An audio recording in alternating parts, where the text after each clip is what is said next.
Hey guys, how you doing? Hey everyone. Doing good. About yourself? Good. I feel like I haven't podcasted in forever. I don't know why. Yeah, I know, right? Kids will do that to you. Yes, yeah, that's true. The kids in the summertime, it's more time with the kids, stuff, things like that, different activities, and yeah, unfortunately, it's taken me away from podcasting a little bit. But I'm glad I was able to make it this evening. Well, I mean, it's the most important thing is to, take family first is what I always say when it comes to podcasting, streaming, all this internet, YouTube stuff. Family's always first. Yeah. Absolutely. So, well, I there's a bunch of news. The big news is that Skydance has a tentative deal with Sherry Redstone and to acquire her shares of Paramount, which will put Skydance in charge of Paramount. I think, and listen, I've been an advocate of this deal since the beginning, and because I like Skydance. I think they've got a good handle on the future of movies and streaming and all of that. And I think David Ellison's a really smart guy, and obviously the progeny of Larry Ellison, the founder of Oracle. So I'm excited. I hopefully this is going to go through. In the meantime, Paramount is on major austerity. They're letting people go left and right. The president of CBS News, after 20 years, has decided to step down. Most likely that was a mutual thing where they said, look, we'll give you a big severance. We can't afford your pay or whatever. But they're cutting left and right. Thousands of people are going to lose their jobs. Their general counsel just left last week. So there's a bloodbath happening over there at CBS and Paramount, which was probably much needed. I mean, my animosity towards CBS and Paramount aside, more CBS than Paramount, to be honest. I think they need it. They have to deal with the new world, and that new world is one of streaming, not of legacy studio TV. You know what I was thinking about? The only job we want to see is gone is the lawyer who comes after you, Alec. That's the guys in the black vans need to be let go. Yeah. That's what I've been doing the last couple of weeks, dodging black vans. But you know what I was thinking the other day, because the news about the whole Paramount thing and acquisition comes up almost as often as a fourth Kelvin timeline Star Trek movie. Mm-hmm. And I was just thinking to myself, I really wish that somehow the planets would align and Alec would buy Paramount. Because if that were to happen, I was picturing if there's a fault line that goes through the center of the planet, it would just split. And, that would just be awesome, because then problem solved right there. It would just have that go away. Now, Alec, if you're secretly a billionaire and you're going to buy Paramount, you're looking at a couple of executives for your office already right here. So the new podcast division of Paramount Peters. Paramount Peters, yes. We'll have a podcast division, a fan film division. Oh yeah, it'll be great. I'm going to put Vance Major in charge of the fan film division. There we go. And quick question. So what are I have not heard any details of this deal. I heard that it was happening, but I have not heard any details. Like, do we know how much? Is it even happening? They didn't release the new number. If I may have misread that, but it seemed to me like they were talking numbers. What they did say was they've reached an agreement and there's a 45-day shopping period. So other prospective buyers are able to submit bids during this period, or Paramount may be asking them to submit bids, to kind of do their due diligence and make sure that they're getting the best deal for Paramount shareholders. Now, I don't think that anyone else is going to have a significant bid because Paramount is a company who the second rating agency, Moody's, just downgraded them to junk bond status. They're $15 billion in debt. on a $7 or $9 billion market cap, so way underwater. And so Moody's was the second rating agency to downgrade them, and that's not good. And because of that, it's a tough sell, because someone has got to assume all that debt. And at the same time, what do you pay? You're paying for the market cap, which is $7 to $9 billion. I forget what it is at this point. Although I can look it up because it's right on my phone. So it's a tough deal. Sony had said they were interested, then backed off. Mm-hmm. Supposedly, Byron Allen was interested, but that kind of went nowhere. He had to go out and get financing. So I think the Ellison deal, the Skydance deal, is going to go through. I just don't. I don't think anyone else is going to have a real put together a real offer for that. And go ahead. Being said, it'll be new management and new. But the important thing is they will keep this. They will keep Paramount Studios. Sony was most likely going to sell Paramount Studios, the actual studio lot, and then it would have been literally torn down and turned into whatever, like shopping centers or whatever it was. A mall. There's huge shame. That would have been a shame because Paramount is a wonderful lot. So Ellison will keep that, which I think is is great. Now there are some people bitching about the fact that means that Alex Kurtzman stays in power at Star Trek. Who knows? Possibly, But why does that mean that? Just because of the connections that Skydance had with Bad Robot and okay, all of that. Obviously Ellison's worked very closely with J.J. Abrams on projects, Mission Impossible, and I believe Mission Impossible, and obviously Star Trek. Listen, I've kind of, this may sound crass and crude and disappointing, but I really don't care the direction Star Trek goes in the future, because I think what we've seen with the Kurtzman era is we've seen tremendous miss in Discovery, 2 blah seasons of Picard, but we've also seen some really great shows, right? So we've seen Lower Decks, we've seen Prodigy, we've seen season 3 of Picard, right? We've seen Strange New Worlds. So I don't see the Kurtzman era, the Kurtzman era is that bad. We talk about this all the time on my channel, where it's like, everybody just is like fire Kurtzman, blah blah blah, and it's like, right. I try to seriously not justify it with people, but I rationale with people. And I Jefferson, I think you've been there for some of these discussions when we get our chat going, fire Kurtzman, Kurtzman's the worst. And it's like, why though? Like, I get it. Discovery season 1 and 2, bad. Picard season 1 and 2. They're blah. But everything past that has been good. I wouldn't, there's not much that I'd rank as excellent. But everything's been good to great, in my opinion, since and Kurtzman has learned his lesson and listened to the fans. And so they saw Discovery 1 and season 1 and 2 and Picard season 1 were not hitting right. It does take a while to steer the ship right. This is not something that just turns on a dime. It takes a while to get this stuff to kind of turn. So I love where Star Trek is going, because I think that it's grown so much since the very beginning of the Kurtzman era. What I look for more is that if the potential is there.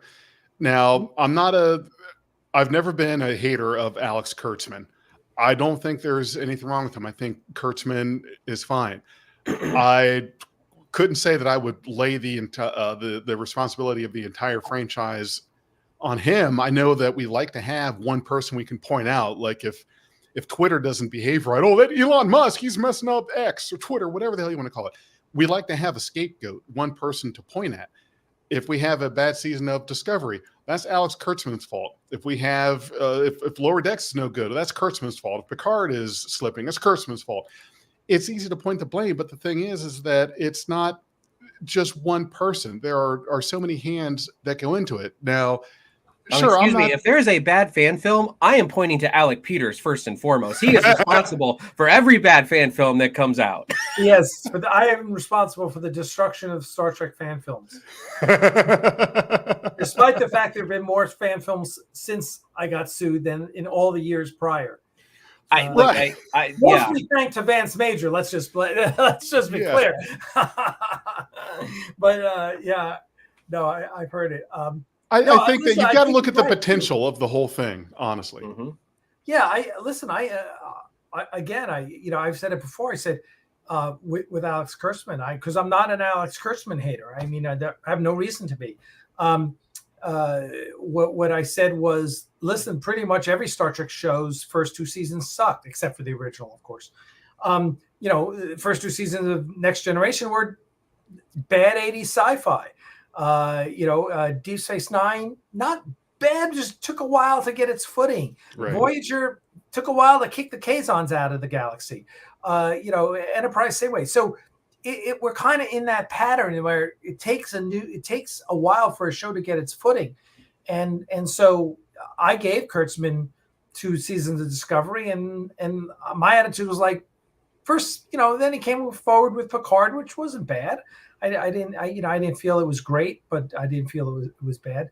But as I think you pointed out, I think he can, for whatever reason, and it can be simply hiring great people, right? Mm-hmm. Like he's responsible for putting the right people in the right places. That's right. That is the number one job of a CEO. Mm-hmm. Anyone in charge, their number one job is getting the right people. So, because no one does it by themselves. And, and it all emanates from the top. I mean, Steve Jobs, brilliant guy, but let me tell you, he had brilliant people around him all the time. So, and any great organization is going to have great people. So give Kurtzman credit for getting great people to do great work on all those other shows and farming it out to Lower Decks and to Prodigy. And, listen, that's Alex Kurtzman's doing. Whatever you want to say, Alex Kurtzman brought you Lower Decks, and he brought you Prodigy, and he brought you Strange New Worlds, right? And maybe he, whatever the plan was, it's ultimately happened. It's not like gas prices and the president has nothing to do with gas prices. Star Trek is, we've gotten good Star Trek because Kurtzman was in charge. He made some good decisions. Whether you may not like him. I'm sick and tired of spending the last 4 years hearing how Alex Kurtzman was getting fired by CBS. Right. And and season 2 of Prodigy was pretty good. I have not just so you know, I have only seen 4 episodes. We are on my channel. We are reviewing 2 episodes at a time per week. So we're kind of taking our time to do that. So I've watched 4 episodes so far, which I'm going to just say, like, I am I want to say severely enjoying, but like I am really enjoying Prodigy season 2 so far. Out of 4 episodes so far, I'm not gonna lie, like I was not a fan of season 1. There were a couple good episodes, but not much good for me. And as I said, I'm not gonna say it was a bad show. I'm not gonna say that it's not Star Trek, like some people are saying. It's not for me. Like Lower Decks is not for Jefferson, right. It's just not for me. But this season of Prodigy has done excellent. I love it so far with the 4 episodes I've seen. It's good. So yes, absolutely. No spoilers out there, but it was enjoyable. I like that. And I think that if we're going to criticize Kurtzman, we also need to be ready to give him some praise. And this question that you just highlighted is a good one, Alec. From is it Wilhelm Sowers? Would you like to see Jonathan Frakes as Kurtzman's replacement? If Kurtzman were to be replaced, I think that the obvious choice would be Jonathan Frakes. I really think that would be it right there. And I think everyone. Let me play counterpoint to that. Okay. And I'm not saying he wouldn't be. The first thing I would say is you need to go to Jonathan and say, is that a job you want? Because Jonathan has proven to be an exceptional TV director, an exceptional Star Trek director, right? He loves directing. Just to to play the game the way you do in business, that doesn't mean he's great at anything else. Sure. That doesn't. I mean, this is the Peter principle. You know, people get elevated past there. You take your best salesperson and you make them the head of sales. Totally different skill set to be head of sales than to be your best salesman, right? Totally different skill. That may not, and that's often the wrong move. So the first thing I would say to Jonathan Frakes is, look, is this something you would want to do? Because he may say, no, I want to stay behind the camera. I love directing. Just make me the official director of, of everything. He just needs to direct everything. You direct everything. That's it. You choose your directing, so that's fine. But being in charge, that's a different skill set. That's a producer, a major producer skill set, which you may or may not want to do. And that goes back to putting the right people in the right places. As I said, Frakes may not be good at putting the right people in the right places. He may have great ideas. He may be, and he's clearly a great director, and everyone loves him. But listen, and is that Terry Matalas? Well, again, great showrunner, did a wonderful job with 12 Monkeys, did a wonderful job with season 3 of Picard. Does that mean that he's the guy to take over the entire franchise? I'm not convinced. Right. I mean, I'm not saying he can't. I'm just saying different skill set. Being a showrunner on one show is different than running a franchise, right? That when Kevin Feige is so good at running that Marvel franchise because he spent 20 years learning from Avi Arad and all the other, everyone else, and coming up through the ranks, producing, right? And so I would be hesitant to name someone as the heir apparent to Alex Kurtzman. And we don't even know. Again, Skydance might just say, hey, we're going to give Alex Kurtzman another 5 years.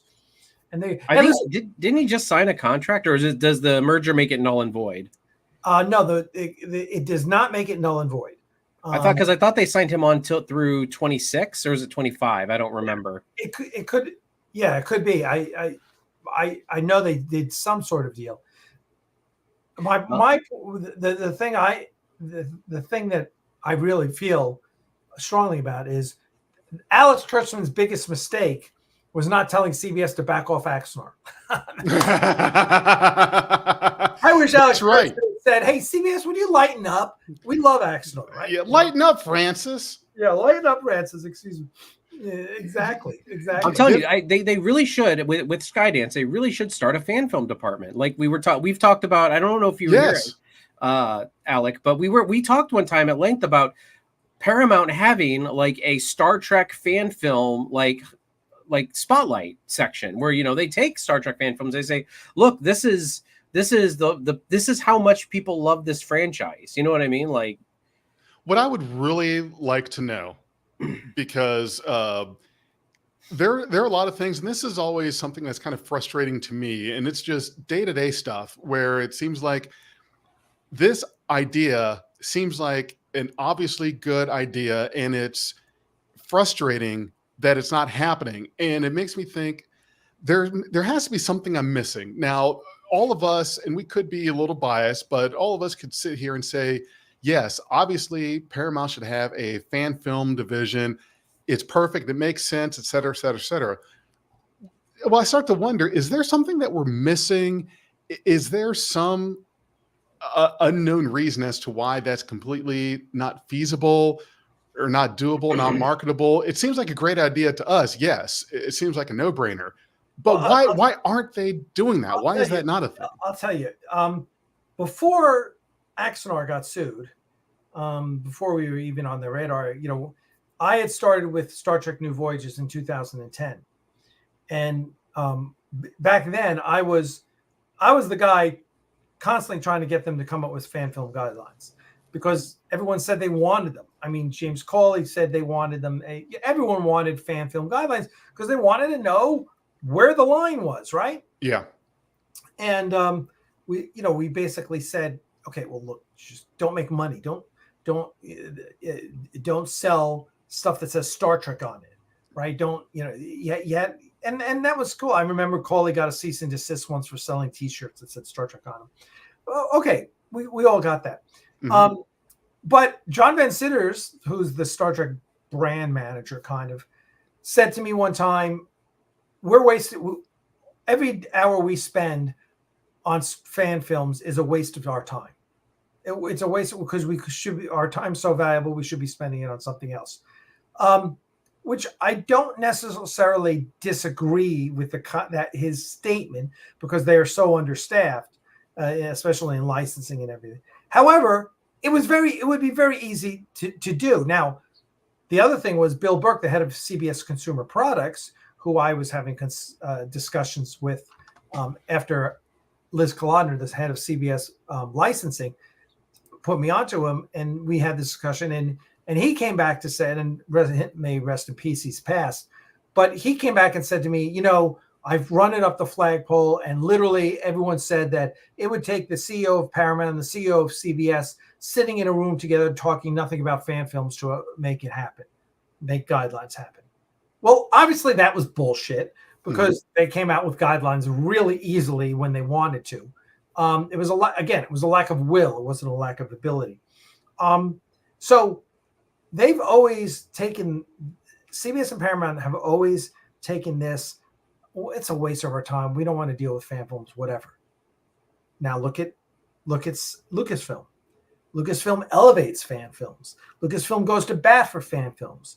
Lucasfilm talks to the fan films. And when I know one guy who was making a fan film said he talked to them and they said, just do us a favor and don't do this, whatever it was at the time. And you look at the thriving Star Wars fan film community, and some really great stuff is coming out of that community. And so it's all a matter of will. What does the company want to do? And CBS and Paramount have had a very disdainful, very disrespectful view of the fans in the past, and they continue to do so, which I hope changes, which I believe will change under Skydance.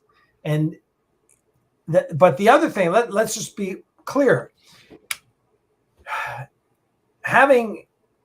Elevating fan films is a little difficult because, one, you don't want, obviously what happened when Axanar got sued, we got sued because we were too good. We got sued because CBS felt there was brand confusion, right? The potential for brand confusion. CBS didn't want people thinking, oh, that's CBS Star Trek, right?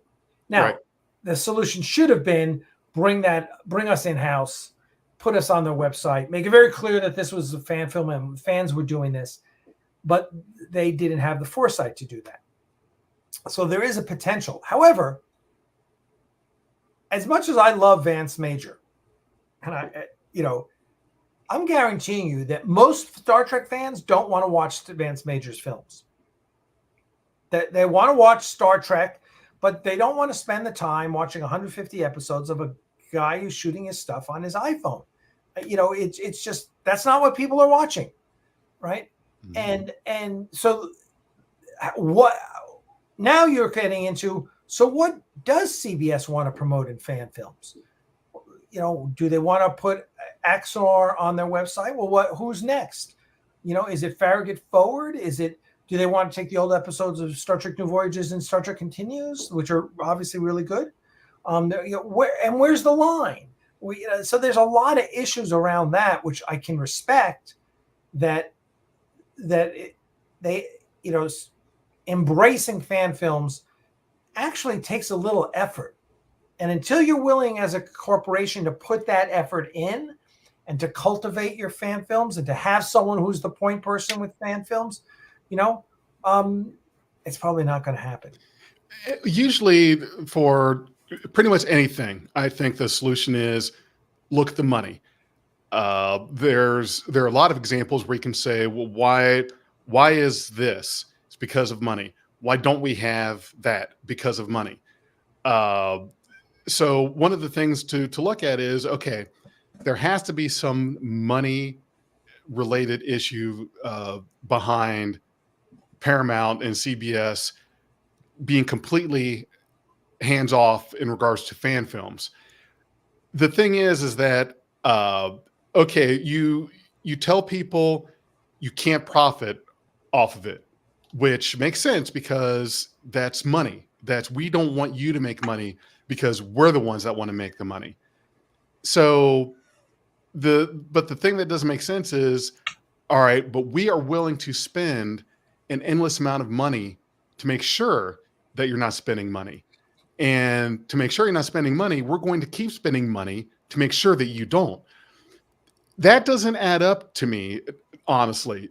However, we know that the answer somewhere in all of this is money. So we don't want a fan film division because we don't want to lose money to anyone being too good. Well, if they're not raising money, why are you spending it if they're not raising it? Now, sure, you could cite Kickstarters or GoFundMes or Patreons or whatever.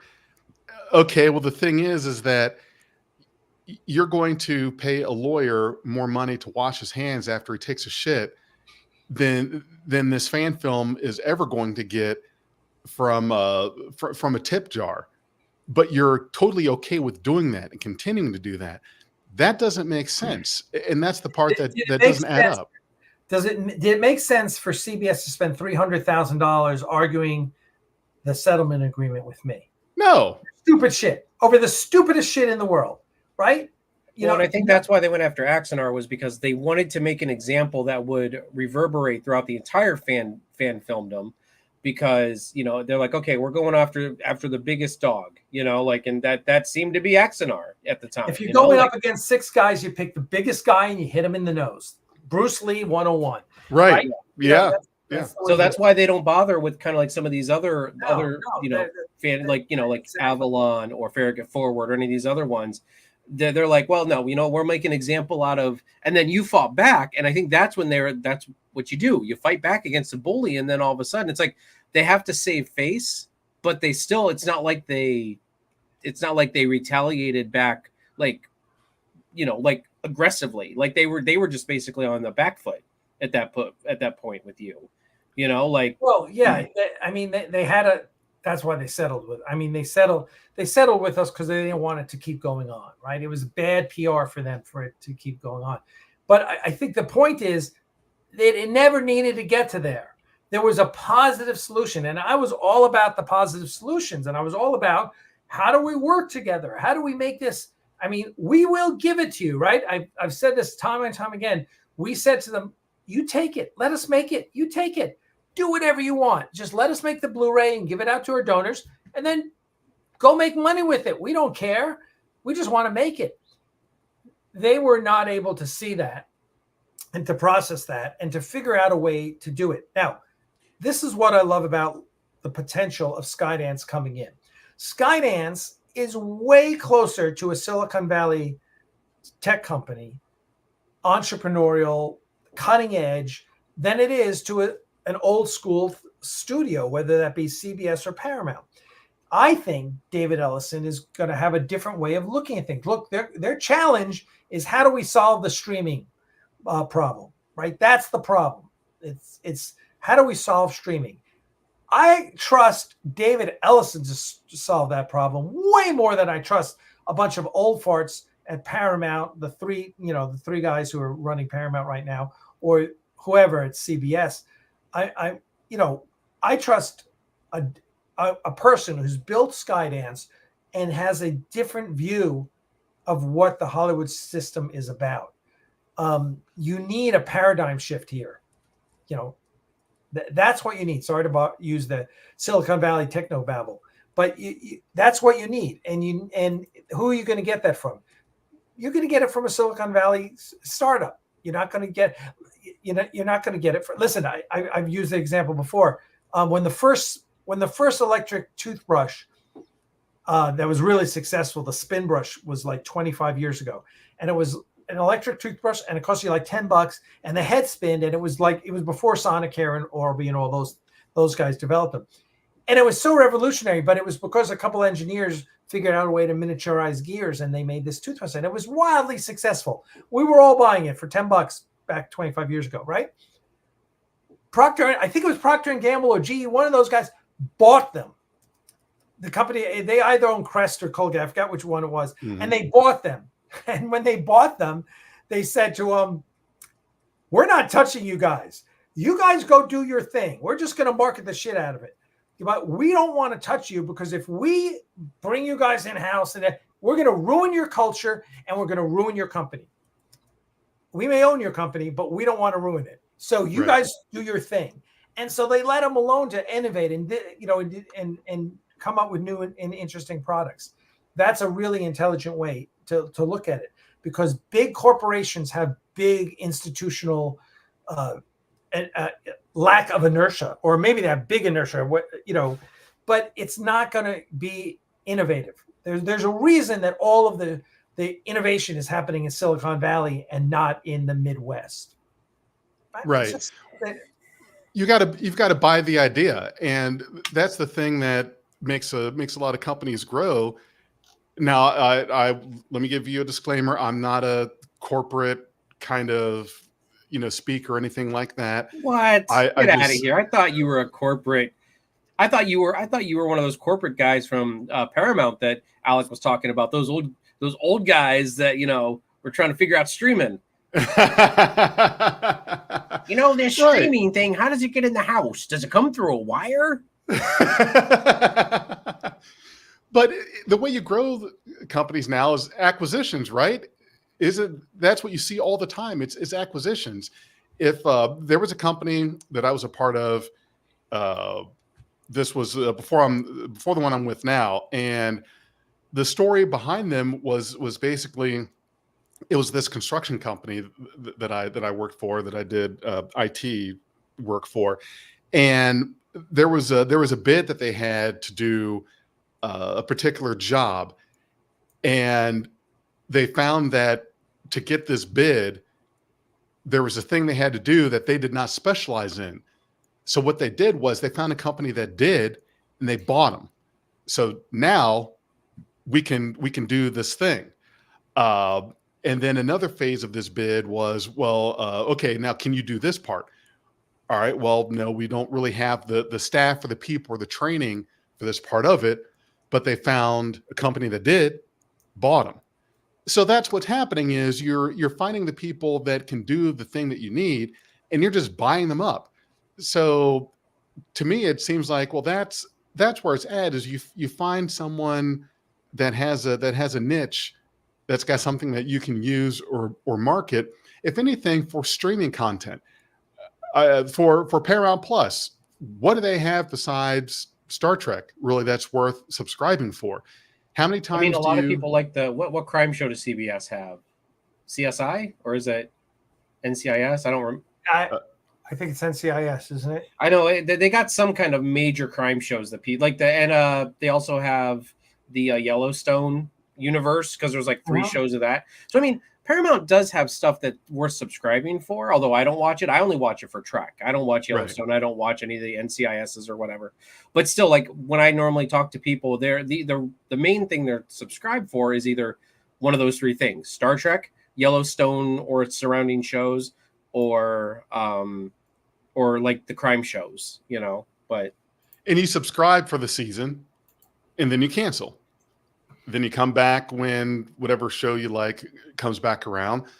So if anything, I would think, even if you want to make the money off of it, let's say, for example, they decided, all right, we're going to have a fan film thing. We're going to make all the money off of you. You have to figure out how to do it on your own. Ask your parents for some money to help you. We're not going to give you any, but we're going to do what we can to make money off of you. People will still do it, and you're making the money. But, so that's why this entire thing, this entire crackdown, that this bad blood that Paramount has had, that's why it's never made any sense to me, honestly, because I've never quite seen. And now you could tell me I'm missing something. I have not seen a financial or a money risk that was presented to Paramount on all of this. Not something that would make them go crazy. It's the reason, for example, this might be a bad example, but for example, I don't think electric cars will ever be a thing, not as long as the oil companies have something to say about it. Yeah. The 100%. Reason being is because you can't have electric cars if the oil companies could get put out of business or lose money. The same reason why, and I'm a firm believer on this. Now, I'm not, I don't smoke marijuana or anything like that, but I will tell you that in my opinion, the reason that marijuana has been illegal in the U.S. as long as it has been, and why there's been so much fight about it, is because of the tobacco industry. They stand to lose money, so they criminalize the hell out of it because if someone stands to lose money, same with universal health care. This country will never have universal health care because that puts at risk the private insurance companies that might lose money over something like that, and they've bought the right politicians for that. So you can look at anything in any progress that is hindered here is because of the money. It's because someone who has more money is going to keep something from happening. We could have had electric cars could have been standard well before now, but it's maybe not well before now, but it's going to take a hell of a lot longer, if ever. No, the oil companies have something. The problem with electric cars right now is our infrastructure cannot support them. And I'm not saying you're wrong. Like you are 100% correct with the oil companies basically holding their thumb over that, like the leak that is the electric cars, like that little hole. Like that's how big they are. They are holding their thumb over that electric car hole. One day when they run out of oil, it's then going to explode. The problem is right now is that we are not investing enough money in the electric infrastructure. Because if we went, let's just say tomorrow, we just went to electric vehicles, our infrastructure would collapse. Our electric infrastructure would collapse because we cannot support that many vehicles going into. Now, we could be doing things to prepare for that, of course. But again, the oil companies, as you said, are putting their thumb over that and saying, no, we don't need to talk about that right now. There's nothing going on right now over here. Right. The other thing about what you were saying about marijuana is, I do agree with you, is that tobacco has a lot to lose. Also, the prison systems, the private paid prison systems, for-profit prisons also have, it's an easy way to put minorities away. Yeah. So, I mean, that's, and as again, you're not wrong. Like tobacco does have a lot, but there's also another layer to that where it's like, for-profit prison system, but universal health care. Again, there's all these lobbyists from these privatized insurance companies. I work in healthcare. Like I see it. Like I can, like you say, follow the money. I see exactly where it is, and these privatized insurance companies don't want to go to universal health care because they want to keep that Medicare money coming to them. And plus they want people to be buying their insurance privately. But right now they are making a killing siphoning off of Medicare and Medicaid right now, all like United Healthcare, all of these places. So it's like, I see it where I work. I've done many things, you just see it, like where they're trying to siphon all this money out of our government, so. And that's what takes me back to the confusion that I have about fan films and the relationship with Paramount is I cannot figure out how Paramount can lose money. I think it's a pride thing. Fan films. I really think it's a pride thing. I think they are so old school that they're like, no, it is. Star Trek is ours. We own it. You don't touch it. Exactly it. That's exactly it. Exactly. Hey, okay. I'm going to totally change the subject matter here and give you guys a little something to salivate over. Okay. Ooh, I like that. Oh, some more previs. Okay. Get a little close to the starbase there. Who's flying that ship? There we go. Nice. I like it.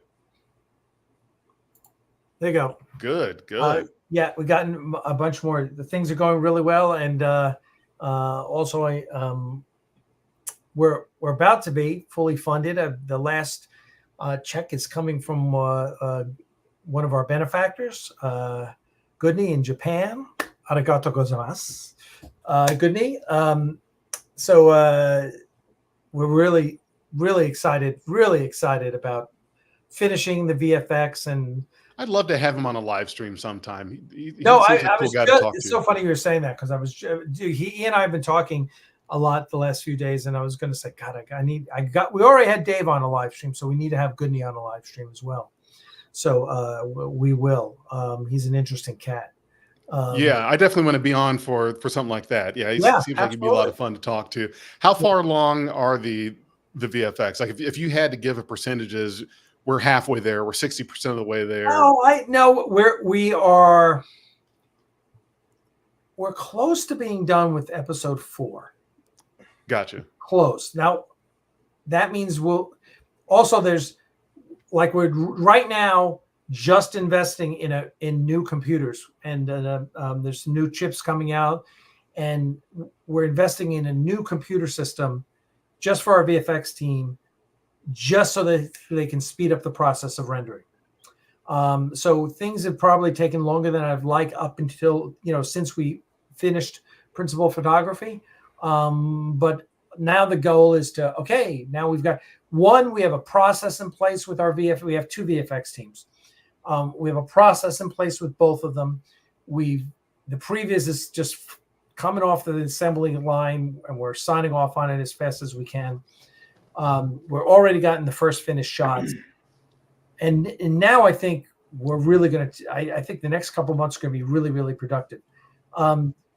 Obviously episode 5 is a lot more intense than episode 4 as far as VFX, because episode 5 has all the Battle of Axanar, a lot of ships, right? Mm-hmm.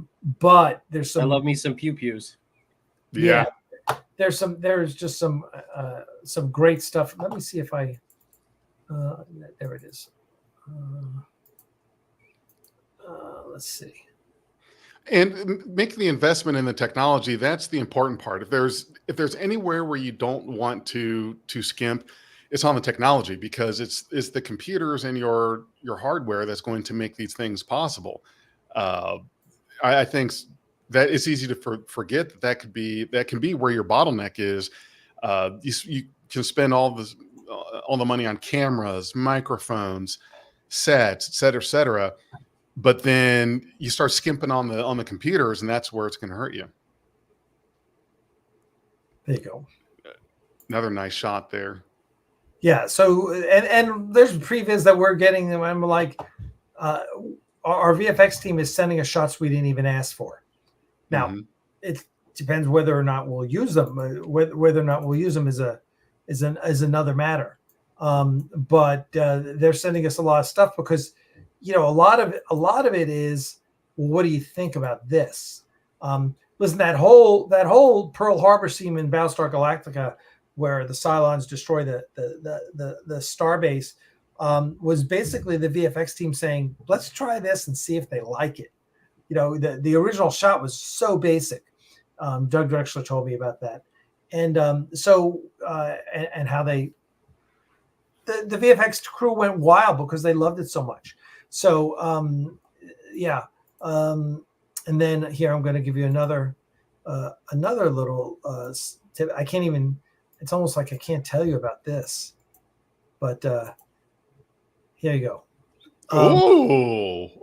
What's the story here? Huh. Yeah. So, okay. Yes. So there's a story here. I like this. It's not Axanar, but it's a really cool story. There's another ship that goes with this. And the ironic thing is that is not, that was sent to me, and I don't even remember where it was sent to me. But that was sent to me, and one of our team said, I'm thinking of this, doing an Axanar piece, and it's about finding a USS Ares in the TNG timeline, finding an Ares class. And I'm like, oh, that's interesting. And I just found that photo, and I just sent it to him. I said, something like this? Because, obviously great minds think alike. I didn't do that. Someone else did.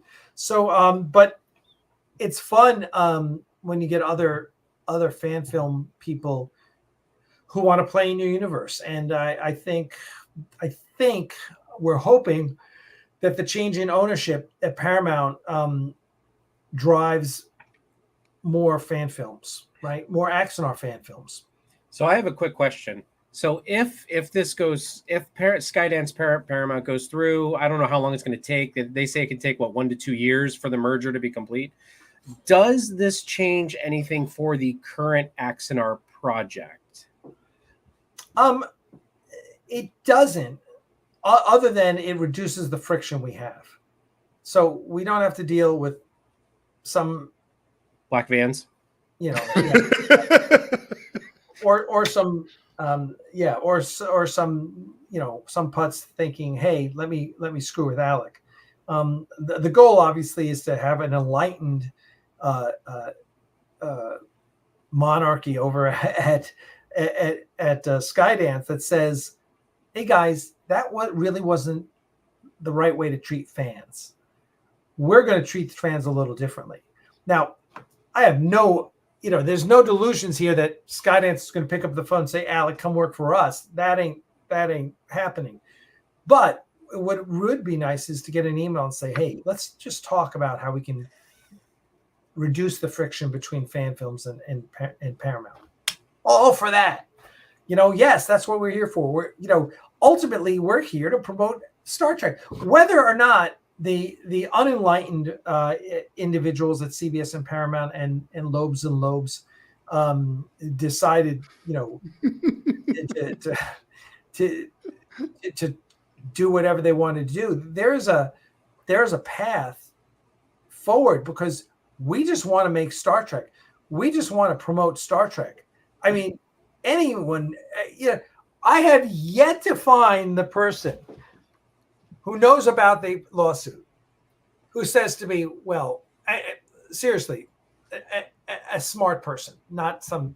I was about to say, I think there's a whole Facebook group not intoxicated, but a person who's either in the industry, let's say in the film industry. I've yet to meet the person that says, oh, well, I don't blame him for doing that. You were too good. No one says that. They all say, how fucking stupid were they? They should have picked up the phone and worked a deal out with you. And I'm like, yeah, we offered to give it to them. And no one, it's almost like people don't believe me when I say that. But, back when we lived in LA and I used to go to these Hollywood parties, one of our friends is a famous photographer and he invited us to all these parties. I can't tell you that the people that I met, Cliff Simon from Stargate, he was like in love with what we were doing. Colin Cunningham, who who also was in Stargate, Colonel Davis, Major Davis, who actually was in Origins, the Star Trek New Voyages fan film. He played Pike. He was like, those guys are idiots. They should have hired you. I mean, that's the reaction we get. There's no one will look at the reviews on Prelude. Everyone thinks it's like the best Star Trek in 20 years. And it's not the best Star Trek in 20 years, but we appreciate that people are enthusiastic about it, right? But the point is, we're Star Trek fans. We love Star Trek. How stupid do you have to be not to go, well, that guy's a big fan. Let's leverage him into making our product more valuable. Let's turn him into, he's got 100,000 subscribers on his YouTube channel. That's called an influencer, right? Right. Right. It's like, how smart do you have to be to go, that's a good person that could be an asset to our franchise. And right. Instead of trying to cultivate talent, it's more about how can we quiet people and beat them into submission.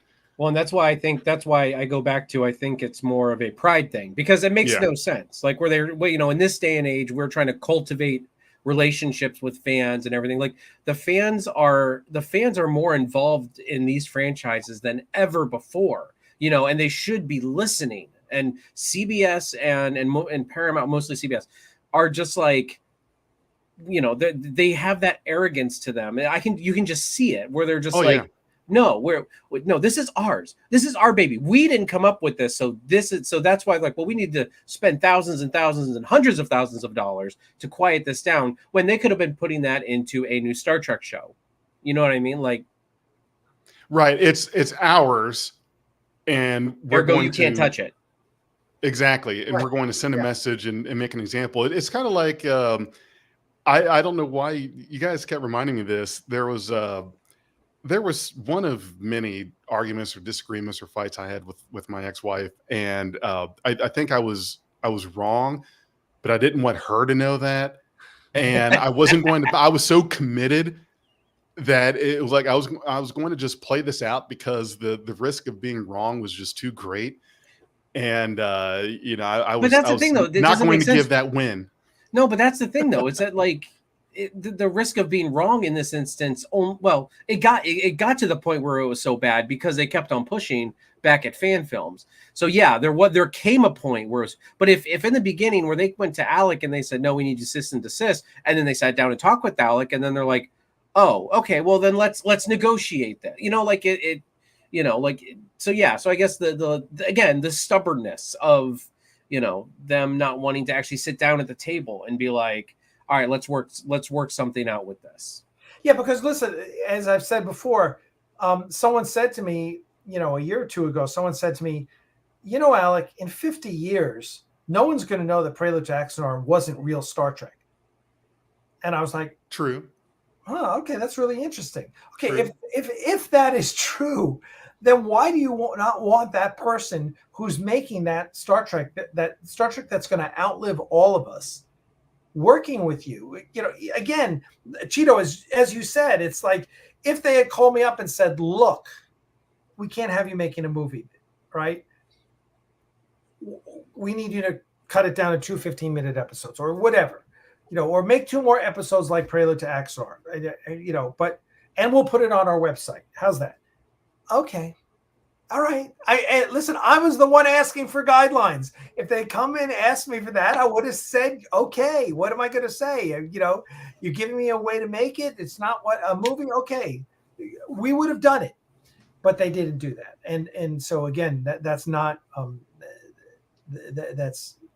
that isn't enlightenment. By the way, I do want to say, everyone go to Patreon. Everyone should be a member of our Patreon campaign because we're slowly expanding the Patreon campaign. I think we finally, whereas it no longer is about just, it's no longer about supporting the studio through Aries Studios. It's really about supporting everything we're doing. Not Axanar per se, because there are rules about how we can raise money for Axanar. And besides, Axanar is fully funded, thanks to Dave and Goodney. So, but other projects, our Orville fan film and other things we have doing.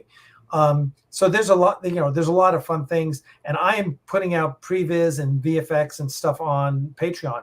I just posted an article, a little thing, some photos today. I urge everyone to go there. Look, you can join for $2 a month, $5 a month. It doesn't take a lot of money, but we appreciate it, and it'll help us continue to do what we're doing. So please do check it out. But there you go. And keep up with the newsletter. Yeah, listen, the past since the beginning of June I've been otherwise occupied. First, Crystal and I went away on our first vacation in 8 years. Nice. Non-convention. I consider San Diego Comic-Con and Dragon Con vacations. Crystal does not. Okay, fair enough. Mm-hmm. Non-convention vacation. So we went on that, and then of course my father passed, so that took some time, and then we did a fundraiser for 2 weeks. I've been away for 12 hours a day. So I'm finally, like, today is the last day. We turned in the truck, took care of everything, moved a bunch of stuff, and I'm settling back into things. And it's we've got 2 other short little films coming out in addition to the 2 episodes of Axanar. I'm starting. We're finishing the script that is good. Is going to be the hardcover script that we had promoted last year. So that's going to be coming out. Dana and I are working on that. Dana Wagner, who many of you know, is the kind of the godfather of the bridge set. He just retired, so he's got a lot more time to do stuff. So we're putting him to work on multiple fronts. One of which is laying out the script for us to send to the printer. So so there's a lot of stuff going on. Well, that's exciting. I'm happy to hear that there's progress that's happening. Things are going on. So it's going to be good stuff. We've got good Star Trek that's out. We've got Star Trek fan films that are happening. Some very good films that are coming out to look at and watch. So I think all in all, just for Star Trek in general, it's it's some good times. No, I agree. I'm looking forward to seeing. And listen, I'm not a fan of the idea of Starfleet Academy, but I'm going to give it a shot. Sure, we might like it. You never know. We might be surprised, right? I've actually been championing this idea for a long time. I'm not sold on doing in the 32nd century. I wanted them to do it more in the Picard era. Like back in more prime. I don't want to say it is prime timeline in Discovery, but like more of the prime era of Star Trek, whether that be like the motion picture, whether it be the Lost Years, whether it be TNG, or whether it be like post Nemesis. Like somewhere in there, I was kind of hoping for. I'll take what I can get. Maybe we'll get a spinoff, Starfleet Academy, Starfleet Academy, the Next Generation. Maybe it'll take place during that. I don't know. Well, isn't the big crux the fact that there is a Starfleet Academy again for the first time since the burn? Yeah, they're over 100 years. That's the big part. Like if you just have a Starfleet Academy that's during the Picard era or whatever, it's just kind of like, okay, who cares? All right. It's an academy. Yeah, they have it every year. They've had it every year for a couple hundred years. Well, but now the whole point is that the academy is back. And so I think it makes sense. To me, in my opinion, it makes more sense that it's in the 32nd century now because Earth is rejoining the Federation and Starfleet Academy is back than it would if it were a familiar time. I think it should take place in the Lost era, somewhere just before like TNG era, like a couple years before the TNG era takes over. So you kind of see them go from the monster maroons up into like the new, but then you have all the canon nuts. I know, but the Lost era is just so open. Like really, you've got like 4 major events you have to account for, and you don't even. But they know how we are, though. They know how the fans sad. act with anything that takes place before anything else, a prequel. So we did it to ourselves. The reason we're not going to have anything in the Lost era or anything else is because they know how we act. And we just did it recently with Discovery. Look at it. We acted a fool over Discovery. I didn't act the fool over Discovery. I enjoyed couple seasons. Discovery. I know, but you see, but you're right. Some people we just can't win with, they're going to hate Alex Kurtzman no matter what. Like the Kurtzman era stuff, they're going to hate him no matter what. And anything that is under his watch, which, I mean, again, they praise season 3 of Picard, and yet Kurtzman's the one who hired Metalis. Wow. It's almost like Kurtzman put the right person in the right place to do the right thing. Huh. That's almost like what an executive producer does. And listen, it amazed me, and it continues to amaze me, that there were people the same group of critics who didn't like season 3 of Picard. What? Oh yeah, we have a guy. Who doesn't like season 3 of Picard? Major Rage. Man, he was not a fan. Get him on the. I'm going to speak to him. I actually did not sing its praises as much as a lot of other people. Like I grew up on DS9, so you like don't have for to me, love it was it. It's just if you talking about I didn't like it. What? Not that's yeah. No, listen, you say you don't like Lower Decks, and I go what? That's different though. Not really. The thing was, guys who were constant critics of Kurtzman, it's like there's nothing that Kurtzman can do that they like. Right. And it's like, okay, you've invalidated your opinion in my book because you're not willing to objectively look at the fact. It's all this anti-Kurtzman rage. And or just like the Kathy Kennedy rage. It's like, Star Wars is dead, everything's crap. I'm like, really? Because Mandalorian's pretty good. Because Andor is excellent. Good, because Rogue One is my favorite Star Wars movie. It's like, yes, the 3 sequels sucked. We can agree to that. But the TV is not bad now. Now everyone's jumping down the throats of Acolyte. I'm like, I don't know. Wasn't Kathleen Kennedy involved in the good stuff and the bad stuff, or does she step back when something good happens and then comes back from vacation and suddenly we have a bad thing again? Filoni in charge, right? Right. Again, good people. I'm not. Yeah. I'm not a Kathy Kennedy. We love us some scapegoats. Yeah, I'm not. Look, I'm not going to go out and defend Kathy Kennedy because I think she's made a lot of bad mistakes. But I'm not going to give her shit about every single thing she's done because some of the stuff, some of the stuff's okay. But I watched Rogue One again. I don't know, about 2 weeks ago. It's a beautiful. I love Rogue One. God, so it's much. such a great movie. It's such a great movie.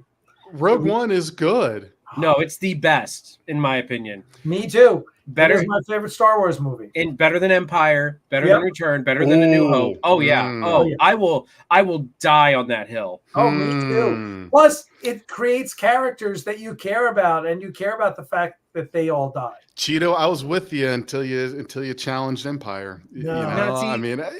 I'm not saying Empire's bad, but I'm just saying Empire's great. It's probably I'm not saying Empire's bad. Empire is definitely one of the best Star Wars movies. Just talking a little crazy. Rogue One is like, here's Empire and here's Rogue One. Like, I'm sorry. I'm with you, Cheeto. I'm with you, Cheeto. I think Rogue One is just fucking brilliant. What I really liked about Rogue One and what I think is a mark of a very good movie?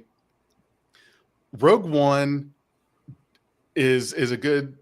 got praise from me because I knew how it was going to end. We all knew how it was going to end, but it made you doubt yourself for a second. Like, wait a minute. How are they going to pull this off? I don't know that these guys are going to make it. I don't.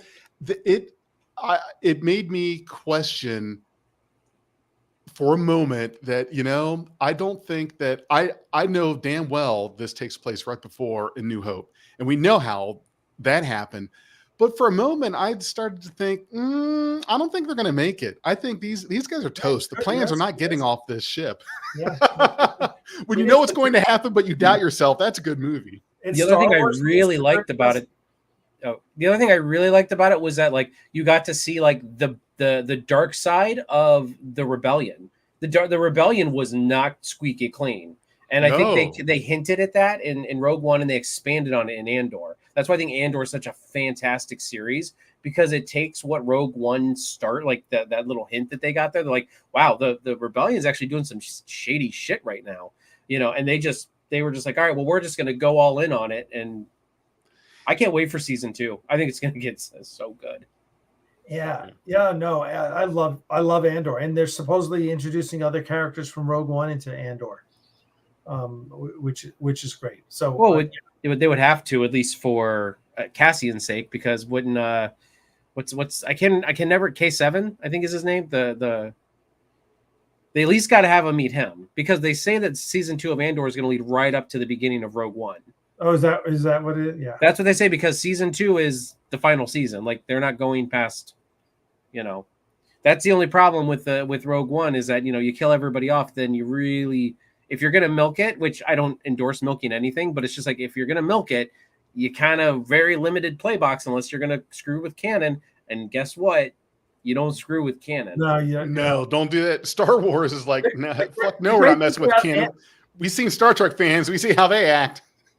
Andor, and the great thing about Andor is it is the least Star Wars of all Star Wars movies, shows, of everything. It's just like, it's, you're in the universe, you get it, where it's happening, but it's bleak, and it's like, sometimes you're dealing, it focuses in on stuff that's just, it's a prison movie for a third of its run, right? It's basically, which is incredibly depressing, and a lot of it is art house stuff, and a lot of it you have to appreciate. You've got to be able to appreciate nuance which is such a vanishing commodity in our society. And Andy Serkis. And Andy Serkis is so freaking good. But you got to be able to appreciate that stuff in order to appreciate Andor, because Andor is it's not rah-rah. It's not Mandalorian with the cute Grogu. It's you're not dealing with characters that you've grown up and loved. And it's just giving you the dark underbelly, not only the rebellion of just how oppressive the administrative state of the empire is, right. But in a way it's so freaking compelling. It's just, you cannot oh my God, I got to watch the end of this, but I'm so depressed right now. Yeah, and Stellan Skarsgård. I mean, it's just Yeah, God, oh, the underbelly scene by the elevator. Oh my God, like that show was so good. Oh God, it's just it just made you think. It just made you go, holy shit, this is what was going on, and this is what it's about, and it's there's you just realize, and as he say, what have I sacrificed? It is about sacrifice. It's like, the rebellion isn't all Luke Skywalker swinging through the Death Star with his sister on his hip.